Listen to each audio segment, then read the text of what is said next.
Assalamualaikum sahabat ruang belajar, apa kabar semuanya? Semoga sehat selalu.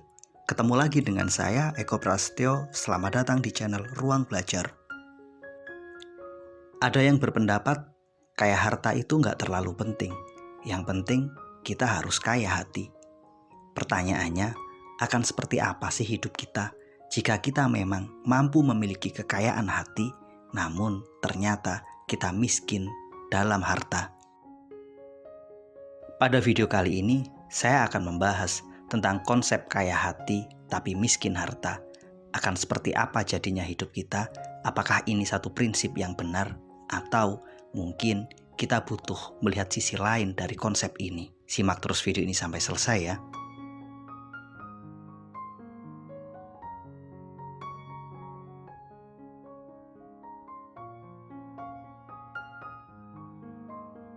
Orang-orang yang memiliki kekayaan hati selalu bersyukur, selalu merasa cukup, selalu berpikir positif, dan menerima apapun yang mereka miliki akan lebih mudah menikmati hidupnya. Namun bukan berarti mereka harus miskin secara finansial. Saya berpendapat kaya hati itu penting, begitu juga dengan kaya harta, terlebih ketika kita menyempurnakannya dengan kaya ilmu. Memiliki tiga kekayaan tersebut, kaya hati, harta, dan ilmu, akan membuat hidup kita jauh lebih sempurna. Namun, jika timpang salah satunya, di sini akan muncul masalahnya. Ketika kita kaya harta, namun miskin ilmu, apalagi miskin hatinya, maka kita akan menjadi manusia serakah. Kita akan cenderung menjadi orang yang arogan, yang menggunakan harta dan kekayaan kita untuk kesewenang-wenangan, bahkan mungkin pengerusakan. Atau sebaliknya, ketika kita kaya hati namun miskin dalam harta, maka hidup kita akan menjadi orang yang tidak berdaya. Mungkin benar kita bisa bahagia, mungkin benar kita bisa menikmati hidup ini, tapi kita sulit menjadi orang yang berdaya. Konsep kaya hati tapi miskin harta hanya cocok jika kita hidup sendiri, jika kita hidup tanpa keluarga, karena hidup kita benar-benar untuk diri kita.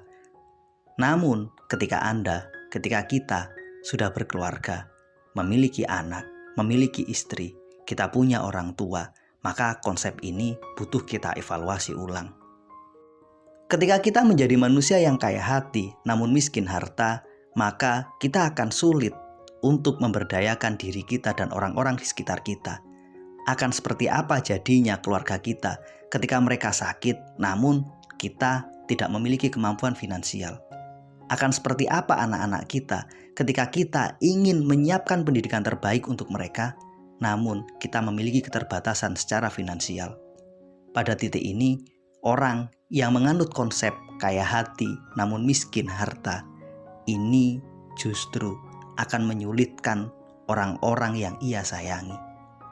Pada saat salah satu anggota keluarga kita sakit, kemudian kita secara finansial lemah, maka pada titik ini kita akan menjadi beban untuk orang-orang di sekitar kita. Menyiapkan pendidikan terbaik untuk anak-anak kita itu butuh harta. Memberikan fasilitas kesehatan untuk orang-orang yang kita cintai juga butuh harta. Tidak sekedar hanya kaya hati. Pada titik ini mungkin kita butuh mengevaluasi diri. Saya sepakat kaya hati itu penting, namun kaya harta juga menjadi sesuatu yang jangan kita abaikan. Ketika kita kaya hati namun miskin harta, maka kita akan benar-benar menjadi manusia yang kurang berguna, menjadi manusia yang kurang berdaya, menjadi manusia yang lemah karena kita tidak mampu berbuat apa-apa ketika orang-orang yang sangat kita cintai membutuhkan harta kita.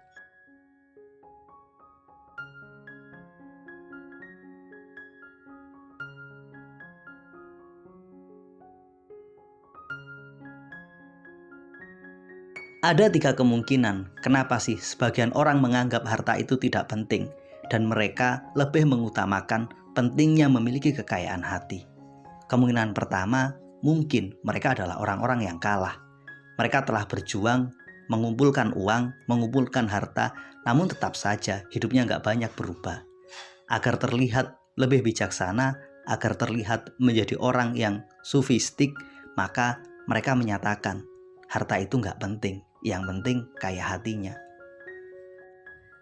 Kemungkinan kedua, kenapa ada orang berprinsip lebih penting kaya hati daripada kaya harta, bisa jadi karena mereka kurang ilmu. Mereka nggak mengerti betapa luar biasanya potensi yang terkandung di dalam kekayaan harta. Ketika harta tersebut dimiliki dan digunakan oleh orang-orang yang kaya hatinya dan kaya ilmunya, maka akan memberikan manfaat yang sangat besar. Jadi kekurangan ilmu inilah yang membuat orang merasa bangga ketika ia menjadi kaya hati, namun menganggap harta gak terlalu penting. Golongan ketiga yang menganut prinsip ini adalah orang-orang yang memang mereka telah benar-benar memiliki kekayaan harta, kemudian merasakan ada sesuatu yang kosong dalam kekayaan yang mereka cari itu. Pada akhirnya mereka berkesimpulan, kaya harta itu tidak terlalu penting, yang penting kaya hati.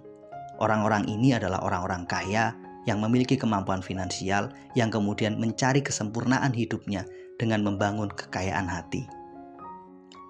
Sebenarnya hidup yang akan sangat luar biasa berdaya adalah ketika kita memiliki kekayaan hati, pikiran atau ilmu, dan kekayaan harta. Ketika ketiganya kita mampu memiliki, maka kita akan mampu memberi manfaat yang sangat besar terhadap orang-orang yang ada di sekitar kita. Jadi jangan menganggap satu lebih penting dari yang lainnya. Ketiga hal tersebut penting. Kekayaan harta itu penting, kekayaan ilmu itu penting, begitu juga kekayaan hati. Ketiganya adalah hal yang sangat penting untuk menyempurnakan kehidupan kita.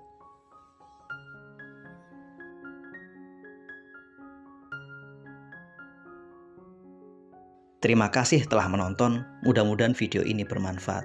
Semoga kita semua mampu memiliki kekayaan hati, mampu mengakumulasi kekayaan harta, dan mampu menggenggam kekayaan ilmu. Semoga bermanfaat. Sampai ketemu pada video kami berikutnya. Assalamualaikum warahmatullahi wabarakatuh.